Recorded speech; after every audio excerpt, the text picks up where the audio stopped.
ये कहानी एक पंडित जी की जो राजा के दरबार में पहुंचे। राजा ने उनसे 3 प्रश्न किए कि ईश्वर जो है कैसे दिखता है, कहां तक देखता है और करता क्या है। पंडित जी ने कहा आपने मुझे बुलाया लेकिन आदर सत्कार नहीं किया। तो दूध का गिलास मंगवाया गया। पंडित जी दूध के गिलास में बार बार उंगली डाल करके दूध को बाहर निकाल करके देख रहे थे। राजा ने पूछा कर क्या रहे हो। पंडित जी ने कहा कि मैंने सुना है दूध में मक्खन होता है। राजा ने कहा ऐसे थोड़ा ना मिलेगा, दूध से दही बनाया जाता है, दही को मथा जाता है, फिर मक्खन मिलता है। पंडित जी ने कहा ईश्वर भी ऐसे थोड़ा ना दिखेगा, आत्मा को पवित्र करना होगा नियम से, ध्यान से, अभ्यास से, तब परमात्मा दिखाई देगा। राजा बड़ा प्रसन्न हुआ जवाब से। उसने कहा दूसरे प्रश्न का जवाब दीजिए। पंडित जी ने कहा कि मोमबत्ती मंगाइए। एक मोमबत्ती मंगाई गई, उसको जलाया गया। पंडित जी ने पूछा बताइए कहां तक रोशनी जा रही है। राजा ने कहा कि हर तरफ जा रही है, चारों तरफ।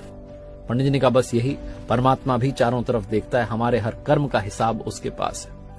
फिर राजा ने कहा कि तीसरे प्रश्न का जवाब दीजिए, ईश्वर करता क्या है। पंडित जी ने कहा आप गुरु बनकर के पूछ रहे हैं कि शिष्य बनकर के। राजा ने कहा शिष्य बनकर के।